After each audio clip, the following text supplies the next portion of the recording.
Fala pessoal, tudo bem?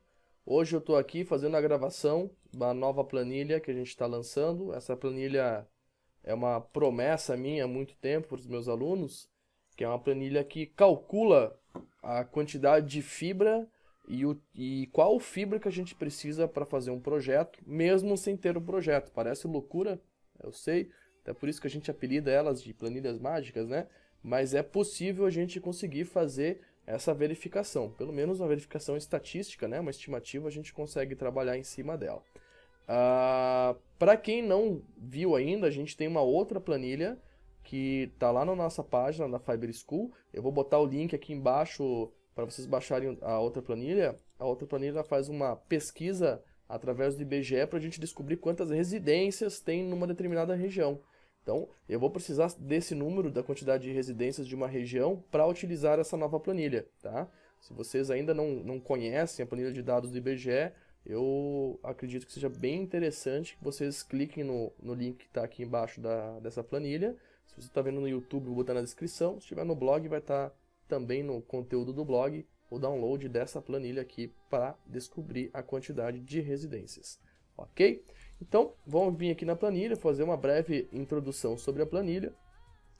Seguindo o mesmo padrão de todas as nossas planilhas, no lado esquerdo a gente trabalha com as variáveis, aqui a gente altera os números, né, as variáveis do projeto, né, nesse caso aqui é do anteprojeto, que a gente não tem o projeto em mãos ainda, a gente só quer ter uma ideia de quanta fibra a gente vai precisar para fazer uma rede ótica, né, mesmo sem precisar gastar dinheiro extra aí com o desenvolvimento de projeto. E aqui no lado direito nós vamos ter o resultado dessas variáveis, tá? Essa planilha aqui nós vamos precisar de duas variáveis obrigatórias. Nós vamos precisar o total de residências da região que a gente pretende trabalhar e o tamanho em metros quadrados dessa região. Então esse dado aqui é importante para a gente utilizar. Nós vamos precisar do Google Earth Pro, tá? O Google Earth Pro ele ajuda a gente a fazer essa pesquisa em metros quadrados. O Google Earth Pro, não sei se vocês sabem, ele está numa versão gratuita. É só ir lá no site do Google Earth, fazer um download. Ou, que nem eu falei antes, se vocês fizeram o download da planilha anterior, de anteprojeto, também tem o link para o download do Google Earth Pro. Vou providenciar esse link para esse vídeo também. Legal, pessoal? Então, vamos lá. Vamos começar a entender como funciona a planilha. Primeiramente, eu vou buscar os dados total de residências. Então, eu vou pegar os dados da planilha anterior, aqui que a gente fez uma pesquisa para a cidade de Casca, tá? A cidade de Casca representou para a gente 1.712 residências. Na região que a gente pretende trabalhar, a gente tem 1.712 residências. Então, eu vou botar aqui que a gente possui 1.712 residências no projeto que a gente quer fazer. Legal? Essas outras variáveis são variáveis que nós vamos trabalhar posteriormente, que é a taxa de penetração, que é qual o tamanho da rede que eu quero construir dentro da minha cidade, para quantos por cento, né, do tamanho da quantidade de residências. A taxa de conversão, do tamanho da minha rede, quantos clientes eu vou botar em cima do meu projeto. A taxa de sucesso, que é a quantidade de clientes por mês que eu vou colocar. O tamanho do splitter de primeiro nível, tamanho do splitter de segundo nível e se eu pretendo fazer essa rede com o splitter desbalanceado ou não, tá? Isso aqui vai alterar algumas coisas, algumas variáveis, alguns resultados. Basicamente vai mudar a derivação, né? A quantidade de fibras da derivação que a gente vai precisar. A rede desbalanceada não vai mudar a quantidade de fibras para o cabo backbone, tá?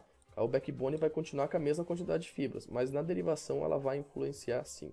A planilha é toda documentada, então vocês podem olhar com detalhes, só deixar o mouse correndo em cima, que ele vai mostrar para vocês em detalhes, né, o que significa cada uma dessas caixas. Tá? Agora, a outra informação que eu preciso, que é um pouco mais complicada de coletar, é essa aqui, ó, o tamanho em metros quadrados. Essa informação é muito importante, a gente precisa ter essa informação bem detalhada, com um nível de precisão bem bom, para a gente ter um nível de assertividade na planilha bem interessante. Então, para a gente conseguir esse número, eu utilizo o Google Earth Pro. Eu acho que é uma das melhores ferramentas para a gente conseguir essa informação. Eu já estou com ele aberto. Se você já viu o meu vídeo anterior falando do anteprojeto, você já deve estar acostumado com essas informações do IBGE. tá? Essas informações que o IBGE nos dá.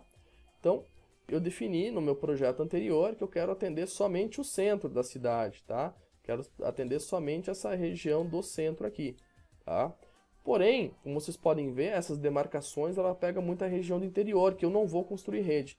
Então, eu vou construir um novo polígono aqui no Google Earth Pro, tá? Eu vou vir aqui nessa ferramenta chamada polígono, eu vou clicar e aqui é bem simples, tá? Basta eu ir fazendo uma marcação, clicando com o mouse na região que eu pretendo atender, tá? O interior, como eu não pretendo atender o interior, não preciso fazer a demarcação. Por quê? O que eu preciso saber? Qual o tamanho em metros quadrados da cidade que eu pretendo trabalhar com fibra ótica. Assim, eu vou poder descobrir qual a quantidade de caixas que eu vou precisar, né, e a distância que elas vão ficar. Em cima disso, a gente vai conseguir criar variáveis e estimativas da distância, do tamanho dos cabos e que cabos que eu vou utilizar, ok? Então, eu vou definir aqui, que essa aqui é a minha região de atuação, tá? Isso aqui eu trabalho com uma cidade pequena para ficar um pouquinho mais fácil, né? Aqui eu estou vendo que tem um bairro novo, ainda não aparece no Google Earth, mas a gente sabe que ele está aí. O mato aqui não precisa de internet, pelo menos não por enquanto, né? Então, demarquei a minha região, eu vou botar aqui, demarcação da região em metros quadrados, e eu vou vir aqui, em alguns casos no Google Earth aparece em milhas, então a gente tem que mudar em metros quadrados, e aqui eu tenho, ó, 2.233.564 metros quadrados. Então vou botar aqui só para ficar mais fácil a visualização. 273.564, tá? Esse aqui é um número em metros quadrados dessa região. Legal? Então, marquei aqui. E agora eu sei qual o tamanho em metros quadrados da região que eu pretendo atender. Então, com esse número aqui, eu vou colar lá na minha planilha, tá? Eu vou botar aqui 2.273.654 metros quadrados. E aí, a planilha já tem informações para a gente trabalhar. A partir de agora, a planilha está abastecida, tá? Os únicos dados que eu preciso colocar são esses dois. A taxa, o total de residências e a área em metros quadrados. O resto são variáveis que a gente vai alterar manualmente. E eu não preciso coletar essas informações em nenhum lugar, beleza? Então, vamos ver o que no modelo padrão da planilha, o que ela está mostrando para a gente. Está falando o seguinte, ó, a gente tem 1.712 residências, se eu quiser fazer 56% de taxa de penetração, eu vou ter uma rede com a capacidade de 959 home passed e home connected 672, tá? Que é a taxa de conversão aqui. Eu vou precisar para esse projeto 15 portas PON, uma OLT, e eu vou ter 64 clientes por porta. O nível de sinal estimado, menos 23 para a ONU e menos 23 para a OLT também. Muito parecido com a planilha anterior, que a gente tem essas informações aqui também, só que aqui a gente já tem 3 quadros novos, beleza? Então, quando eu fizer a alteração aqui, vou botar, por exemplo, 40%, ele vai mudar a minha taxa de home passed para 658, tá? Eu vou fechar esse número aqui em 1024 para ficar um número redondo. 59,9, 59,8, aí 1024, ok? E eu vou botar a taxa de conversão para 50%. O que eu estou falando aqui? Estou construindo uma rede com uma capacidade para 1024 assinantes e eu vou estimar aqui que eu vou botar 512 usuários dentro desse projeto. Posso botar 1024? Posso. 512 são estimativas, isso é mais que um trabalho comercial, para a gente ter uma ideia financeiramente quanto vai custar essa rede, ok? Então, essas variáveis vão alterar basicamente esses números aqui, ok? E aqui nós vamos ter os tipos de splitter também que vão influenciar na minha rede. Então, vamos supor que eu queira colocar aqui um splitter NAP de 1:16, e um splitter hub de 1:8. O hub é o splitter de primeiro nível, o NAP de segundo nível. Então ele já está mudando aqui, a minha quantidade de portas PON diminuiu para 8, eu estou botando 128 clientes por portas, porém o nível de sinal da minha rede já vai complicar um pouco, tá? Já vai ficar um pouquinho mais instável, já vai estar chegando próximo do limite, ok?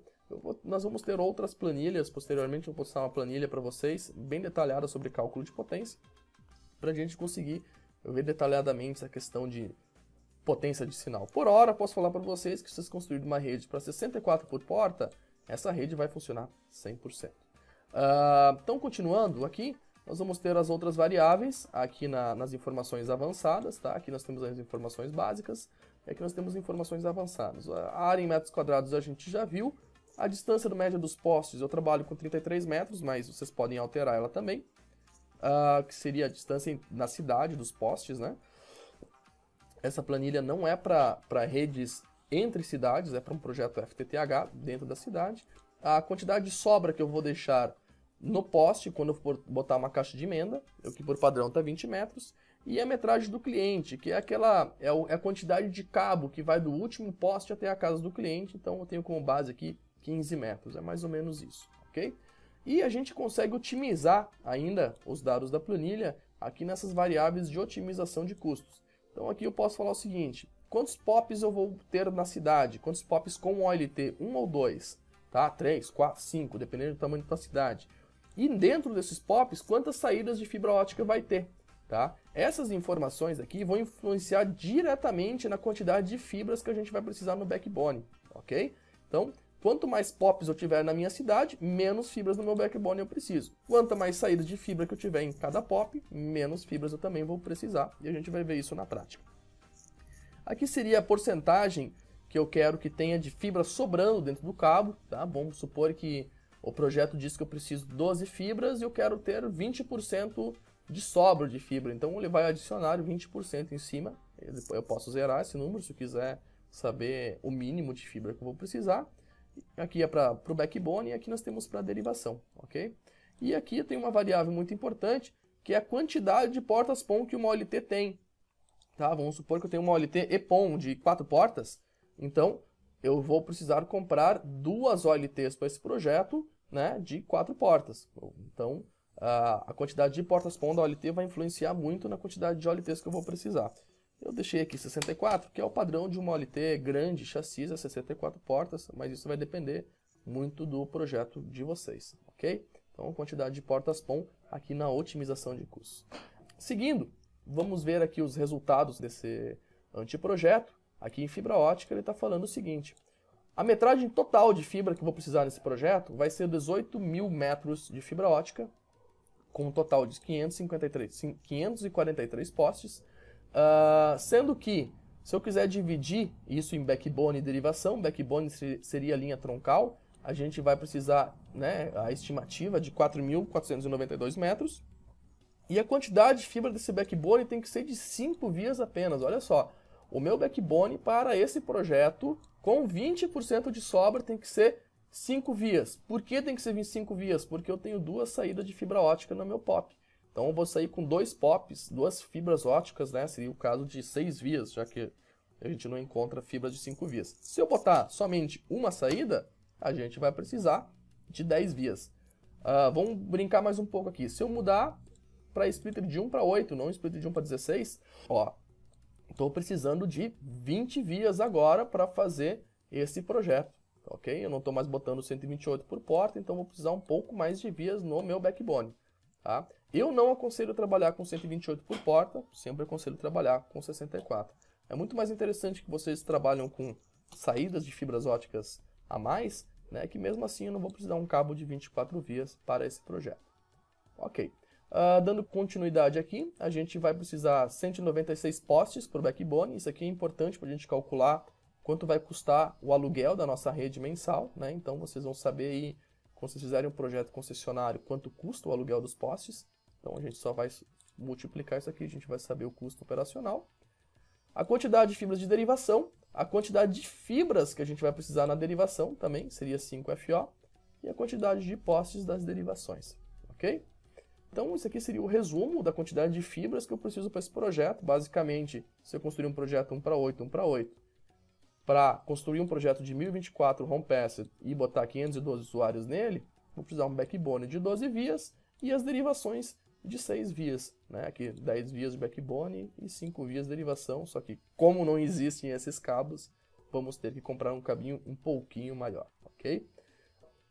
Vindo para as partes das caixas, aqui é bem interessante, eu também tenho as caixas de primeiro nível, que são, eu chamo de hubs, as caixas de primeiro nível, então eu vou precisar de 16 caixas hub, ok? A distância média dessas caixas vão ser aproximadamente 377 metros. Vou precisar 21 caixas de emenda, tá? Todas as caixas hubs vão ser uma caixa de emenda e aqui a planilha ainda bota um cálculo a mais de caixas de emenda que eu vou precisar para fazer algumas bifurcações ou quando o cabo acaba, também a planilha acrescenta algumas caixas a mais que eu vou precisar nesse projeto. Vou precisar aqui 128 caixas NAP, ok? As caixas NAP são as caixas de atendimento ao cliente, as CTOs. A área de abrangência dessas CTOs é de 17 mil metros quadrados, sendo que o raio de cobertura aproximado é de 75 metros. Tá? A distância média das caixas, 134 metros.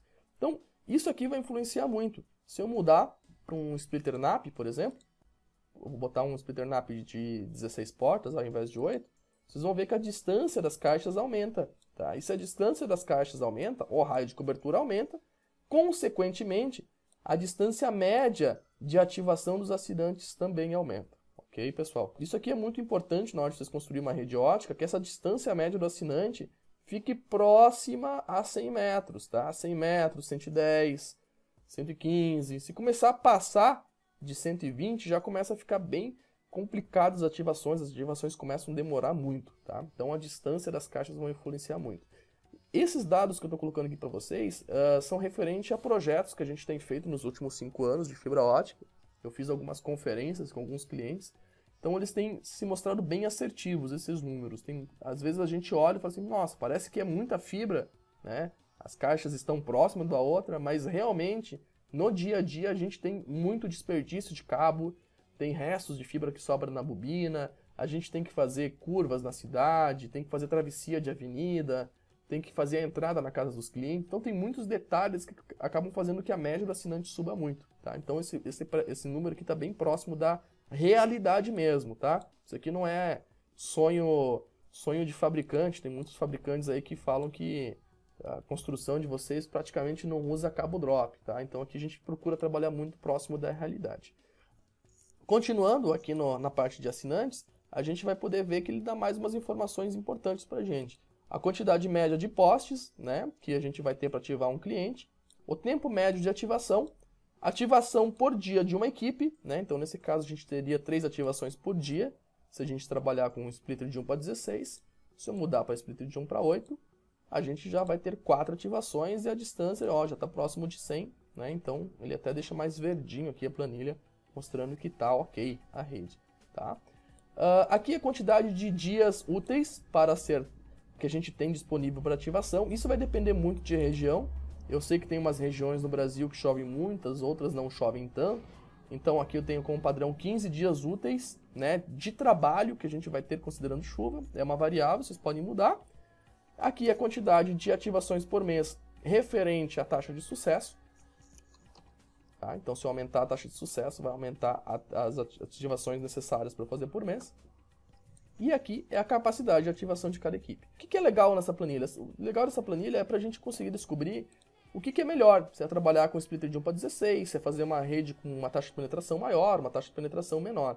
Tá? Então aqui, por exemplo, se eu mostrar para vocês que eu vou trabalhar com 1 para 16, a gente começa a ver que já começa a ficar meio complicado.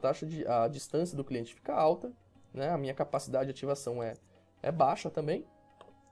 Então começa a complicar. Se eu quiser fazer uma taxa de penetração menor, por exemplo, não quero construir uma rede para 1024 home pass, quero construir uma rede menor, vou botar aqui 35%, uma rede para 600 home pass e vou trabalhar com splitter de 1 para 16, vocês vão ver que a minha média de ativação, né, já foi para 188 metros de distância. Então, ativação por dia de uma equipe, somente 2 ativações. Tem muita gente que cai nesse erro, querer construir uma rede ótica com poucas caixas, né? E aí tu acaba gastando muito dinheiro para fazer a ativação dos clientes, o que acaba não sendo muito legal.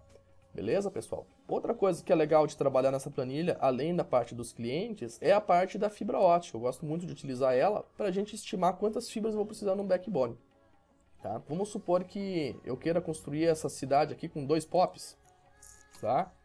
Então, 2 POPs, 2 saídas, vou precisar um cabo de 2 vias. Se esse projeto fosse um projeto muito maior, né, ele iria mudar também por uma quantidade maior de fibras óticas aqui. Quem sabe mais para frente eu faço uma outra análise de um projeto maior, de uma cidade maior, tá? Funciona perfeitamente, mas ficam à vontade, a planilha de vocês é gratuita, não tem custo nenhum, somente alterar essas duas variáveis aqui e a gente consegue todas essas informações. Legal, pessoal?